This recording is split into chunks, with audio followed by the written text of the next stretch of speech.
Guys, we have another overview of a manga I just finished, Soara in the House of Monsters.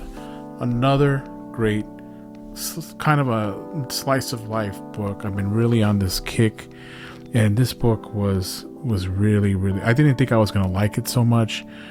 The art in this book is awesome. I'm gonna show you a couple pages. The story, before we get into the story though, let's hit that like and hit that sub, and let's get going on it. So you have Soara here, and sorry for the backwards again. I'm trying to fix my cameras, but what happens is she's been trained as a child to become this warrior, this massive force to kill monsters, and she had a very bad bring up. She's been trained as a soldier, but very abusively, I want to say. So she's ready. She's finally going to go out and kill some monsters, and then all of a sudden the war's over, and she doesn't. They're saying, we're not fighting monsters anymore, so we don't really need your help anymore. You can go home. But the problem is she doesn't have a home.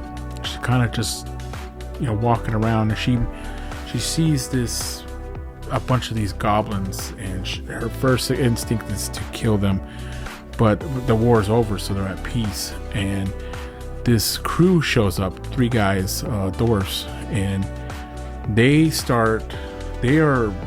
build these monsters houses. They go in there. I'm gonna show you some of it right now, and look at the art. Anyways, the art is really good. Here she is. She doesn't really know what to do. She doesn't have a home. She finds these goblins living in this cave. She kind of actually she's trying to go in there because she has nowhere else to stay. And these guys show up, and the goblins have hired them. Not really hired them, but these are kind of like freelance workers that go out and they just build and they build. So they go in there, they kind of see, okay, what's wrong with the place? You got a bunch of trash everywhere. You got a bunch of, and there's no light in here. There's a bunch of rocks and spiky. You guys get, you walk in the middle of the night, you get stuff. So then they have these sheets whenever they do their a new home, they give you this whole layout. And this may throw you off some from the story flow, but I didn't care. I actually liked it because it explains what he's going to be doing. And so this whole book is mostly about them going about and fixing it. And the way they fix these houses is awesome. Like with the goblins, he had built a double layer with a tree, and then they had no light in there. So if you throw water on the tree, the leaves kind of blossom and they glow. So there's a little bit of light there. Then they found a problem where they were living in the cave which was warmer, but now they're living a little bit above. They're freezing, so they needed to figure out another way of fixing this. And see right here, the tree shoots out this nice light. So they had to go and make a lava. They go to this giant mountain and they start breaking it. This is where Soara kind of joins the group, and she's their muscle, I want to say. So she smashes through this top of this volcano, and so the lava comes down and it goes into the bottom of the cave, which heats up the entire house. Really interesting, great ideas of how to build houses. And I don't know if this guy, the author, builds houses, or I don't know, but he does a great job here. And this whole adventure, each chapter they're going to a different monster, and you can see Soara, she's torn because she doesn't understand how they are helping these monsters. They should be killing. That's what she was trained to do her whole life, and she's struggling with this.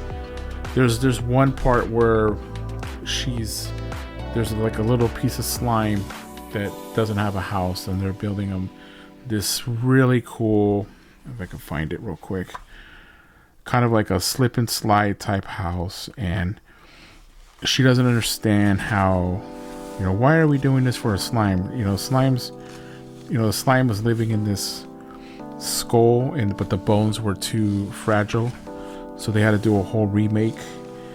And she's just asking them, why are we wasting our time? You know, and she starts to grow more accepting the monsters for who they are. And I feel that she doesn't have a home, right? And she doesn't understand how it feels to have family and stuff. So when I was reading it, I felt more like I really want to know what kind of house he's gonna do here. Like, what's he gonna do? I look forward to seeing what is gonna happen here. And that's why I felt like this book went so fast. Like, this slime, wherever he goes, he picks up a lot of trash and a lot of dirt, so he's always dirty. So they made like this filter system here, and what happens is it'll shoot him in the air, and he comes down into here, where he'll slime through all these rocks and minerals, and then he'll come out clean. Like, that's genius, right? So really good stuff here. I really feel that Soara is changing for the better.